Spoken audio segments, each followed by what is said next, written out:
Versões alternativas. Filmes que você nem imaginava que existiam. O cinema, minha gente, é uma caixinha de surpresas, né? Cheio de histórias e curiosidades. Uma coisa que sempre me fascinou são as diferentes versões, cortes e montagens que um filme pode ter. É como se existisse um universo paralelo onde nossos filmes favoritos ganham novas caras, com cenas extras, finais alternativos e até mudanças drásticas na história. E o mais legal é que muitas vezes essas versões alternativas passam batido pelo público. Seja por falta de divulgação, pelo sucesso da versão original ou porque ficaram perdidas no tempo, essas versões diferentes são um convite para revisitar filmes que a gente acha que conhece de cor e salteado e descobrir coisas novas, novos sentidos, novas camadas. Os motivos por trás dessas versões diferentes são os mais variados possíveis, da visão do diretor às vontades do estúdio, ou até mesmo a reação da galera em pré-estreias. Nesse vídeo, vamos mergulhar de cabeça no mundo das versões alternativas, explorando as histórias por trás de filmes que mudaram de cara ao longo dos anos. Separa a pipoca e o guaraná, porque a viagem vai ser emocionante. Quem lembra de Waterworld, o épico pós-apocalíptico do Kevin Costner? Aquele futuro onde a Terra está inundada e a gente luta para sobreviver em cima de barcos improvisados. O filme, apesar de ter uns efeitos visuais incríveis, dividiu opiniões na época, com gente criticando a história. O que pouca gente sabe é que Waterworld teve várias versões, cada uma com seus detalhes. A versão que passou nos cinemas, com seus 135 minutos, sofreu cortes pesados em relação à ideia original do diretor, o próprio Kevin Reynolds. A pressão do estúdio, preocupados com a bilheteria e com o dinheiro que estava sendo gasto, acabou resultando num filme mais curto, focado na ação e na aventura. Essa versão, apesar de ter um ritmo bom, acabou deixando de lado parte da complexidade da história e do desenvolvimento dos personagens. Anos depois, lançaram uma versão estendida do filme em DVD com quase 176 minutos. Essa versão, que ficou conhecida como Extended Cut, trazia de volta quase 40 minutos de cenas cortadas, incluindo momentos importantes para entendermos melhor os personagens e o mundo do filme. É muito legal ver como essas cenas extras adicionam camadas à história, tornando a experiência muito mais rica e completa. A versão do diretor, que infelizmente nunca viu a luz do dia oficialmente, teria mais ou menos 210 minutos. Essa versão, segundo a galera da produção, explorava com muito mais profundidade a mitologia de Waterworld, mostrando em detalhes como as comunidades marítimas se organizavam e os desafios que a humanidade enfrentava num planeta submerso. Imaginem a riqueza de detalhes que essa versão poderia ter. A existência dessas versões diferentes de Waterworld levanta uma questão importante. Qual delas representa de verdade a visão do diretor? Seria a versão dos cinemas, resultado de um monte de pressão do estúdio, ou a versão do diretor que nunca chegou no público? Essa é uma pergunta que talvez nunca tenhamos uma resposta definitiva, mas que nos faz pensar sobre como funciona o processo criativo no cinema e sobre as forças que influenciam o resultado final. E vocês, já viram as diferentes versões de Waterworld? Qual vocês preferem? Contem tudo pra gente nos comentários. O Exorcista, clássico do terror, dispensa apresentações, né? Mas e se eu te contar que a sequência, O Exorcista III, tem uma versão do diretor que muda completamente o filme? Se preparem, porque a história por trás dessa versão alternativa é tão assustadora quanto o próprio filme. Lançado em 1990, O Exorcista III foi dirigido pelo William Peter Blatty, o cara que escreveu o livro que inspirou a franquia. O Blatty tinha uma visão única para o filme, focando mais nos aspectos psicológicos e na investigação dos crimes, diferente do terror visceral do original.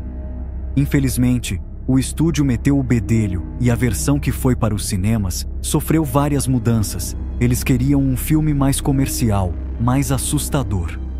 A versão do diretor de O Exorcista III lançada em 2016, é uma verdadeira surpresa. Com cenas extras, um final totalmente novo e uma atmosfera ainda mais perturbadora, essa versão se aproxima da ideia original do Blatty. A história, mais focada na investigação de uma série de assassinatos brutais, fica mais complexa e cheia de suspense, enquanto a figura do demônio Pazuzu fica ainda mais assustadora. Uma das mudanças mais importantes está no final do filme. Enquanto a versão do cinema mostra um confronto direto com o demônio, a versão do diretor apresenta um final psicológico, angustiante, explorando a luta interna do protagonista contra seus próprios demônios. É um final que te deixa pensando, bem diferente do alívio que a versão original oferecia. A redescoberta da versão do diretor de O Exorcista III reacendeu a discussão sobre a importância de preservar a visão artística dos diretores. Muitas vezes, as versões alternativas oferecem uma experiência cinematográfica mais completa e autêntica, sem as amarras comerciais que influenciam o resultado final. Se você curte terror psicológico e gosta de um bom suspense, recomendo dar uma chance à versão do diretor de O Exorcista III. Se prepare para uma experiência intensa e perturbadora, que vai ficar na sua cabeça por um bom tempo. Capítulo 3. A Pequena Loja dos Horrores. Do musical alegre ao terror sombrio. A Pequena Loja dos Horrores, um clássico dos anos 80, conquistou o público com sua mistura única de comédia musical, romance e terror. A história de Seymour, um florista atrapalhado que encontra uma planta carnívora faminta, é hilária e assustadora ao mesmo tempo. Mas o que muitos não sabem é que o final original do filme era bem diferente e muito mais sombrio. A versão que foi para os cinemas termina com um tom otimista, com Seymour e sua amada Audrey felizes para sempre. No entanto, o final original, filmado pelo diretor Frank Oz, seguia o tom mais sombrio da peça da Broadway que inspirou o filme. Nesse final alternativo, a planta carnívora, Audrey II, finalmente domina o mundo. Seymour, corrompido pelo poder da planta, se junta a ela em sua conquista sangrenta, enquanto o mundo é consumido pela fúria da Audrey II. É um final chocante e perturbador, que muda completamente o tom leve e divertido do resto do filme. A decisão de mudar o final para algo mais feliz foi motivada por vários fatores. O público, em pré-estreias, odiou o final sombrio, achando-o deprimente e inadequado para um filme musical. O estúdio, com medo de perder dinheiro, pressionou por uma mudança. O final original de A Pequena Loja dos Horrores ficou esquecido por anos, até ser redescoberto em 2012, quando lançaram uma versão restaurada do filme em DVD e Blu-ray. Essa versão restaurada, que inclui o final original em preto e branco, reacendeu o debate sobre a importância de preservar a visão artística dos diretores, mesmo quando ela não agrada ao público. Se vocês são fãs de musicais e curtem um bom filme de terror, recomendo assistir à versão restaurada de A Pequena Loja dos Horrores e decidir qual final é o melhor. É incrível como um simples detalhe, como o final de um filme, pode mudar completamente a experiência. Capítulo 4. Blade Runner. Decifrando o enigma do Final Cut. Blade Runner, a obra-prima cyberpunk de Ridley Scott, é aquele tipo de filme que nunca envelhece, gerando debates e discussões acaloradas até hoje. Parte do mistério que envolve o filme está nas suas diversas versões, cada uma com suas nuances e interpretações. Mas de todas, a versão definitiva, a que muitos consideram a obra completa de Ridley Scott, é o Final Cut, lançado em 2007. O Final Cut de Blade Runner é o resultado de anos de trabalho e dedicação de Ridley Scott, que sempre quis mostrar sua visão completa do filme. Diferente da versão que passou nos cinemas em 1982, que sofreu interferência do estúdio e tinha narração em off, o Final Cut é uma experiência crua, visceral e profundamente imersiva no universo cyberpunk criado por Scott. Uma das mudanças mais significativas do Final Cut é a remoção completa da narração em off, que muitos consideravam desnecessária e até irritante. Sem a narração, a história fica mais enigmática e te faz pensar sobre a verdadeira natureza dos replicantes e a complexidade moral da história. Outra mudança crucial está na cena do unicórnio. Presente no Final Cut, a cena do unicórnio sonhado por Deckard sugere que ele próprio pode ser um replicante, adicionando uma camada extra de complexidade à trama. Essa cena, que não existe na versão original, levanta questões profundas sobre identidade, memória e o que significa ser humano. O Final Cut também se destaca pela qualidade técnica impecável. A restauração digital da imagem e do som te transportam para a Los Angeles futurista e decadente de Blade Runner com uma nitidez impressionante. Cada detalhe, desde os neons brilhantes até os becos escuros e chuvosos, ajuda a criar uma atmosfera única e inesquecível. Para os amantes de ficção científica, Blade Runner, The Final Cut, é obrigatório. É a chance de mergulhar de cabeça no universo cyberpunk de Ridley Scott e desvendar os mistérios por trás da história de Deckard e dos replicantes. Preparem-se para questionar tudo o que vocês achavam que sabiam sobre o filme e se perder em um dos universos mais ricos e complexos já criados pelo cinema. Capítulo 5 – Apocalipse Now – As múltiplas faces da guerra.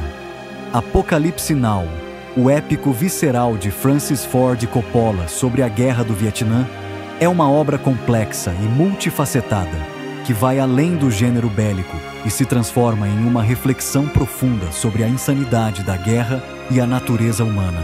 O que muitos não sabem é que Apocalipse Now existe em diversas versões, cada uma com sua própria identidade e oferecendo uma perspectiva única sobre a guerra. A versão que passou nos cinemas em 1979, com seus 153 minutos de duração, já era impactante o suficiente para chocar e fascinar o público.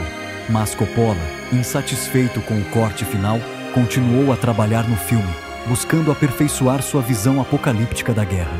Em 2001, Coppola lançou Apocalipse Now Redux, uma versão estendida do filme com 202 minutos de duração. Essa versão trazia de volta cerca de 49 minutos de cenas cortadas, incluindo sequências memoráveis, como o encontro com os franceses e a visita à plantação de borracha.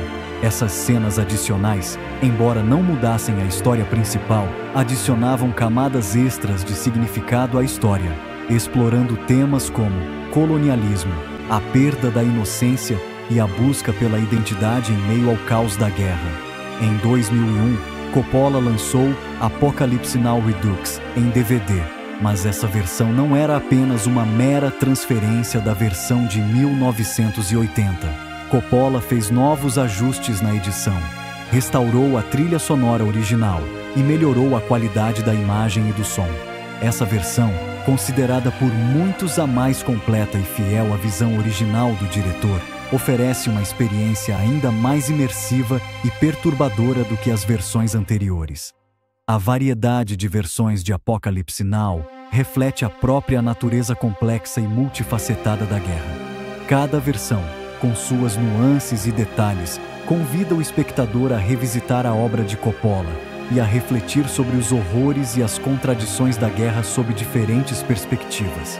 Se vocês são amantes de cinema e buscam uma experiência cinematográfica visceral e inesquecível, recomendo que assistam a todas as versões de Apocalipse Now e tirem suas próprias conclusões sobre qual delas melhor retrata a insanidade da guerra e a complexidade da alma humana. E aí, pronto para a próxima versão? O cinema é uma arte em constante mutação. E as versões alternativas são a prova disso. Cada corte, cada cena que entra ou que sai, pode mudar totalmente a experiência, revelando novos sentidos e aprofundando nossa conexão com a história. Ao explorar essas diferentes interpretações, podemos descobrir novas facetas dos filmes que amamos e expandir nossos horizontes cinematográficos. É como se a gente tivesse a chance de reencontrar velhos amigos e conhecê-los ainda melhor. Quer saber mais sobre algum filme em específico? Deixa aqui nos comentários qual filme você gostaria de ver em um próximo vídeo e quais versões alternativas te deixam curioso.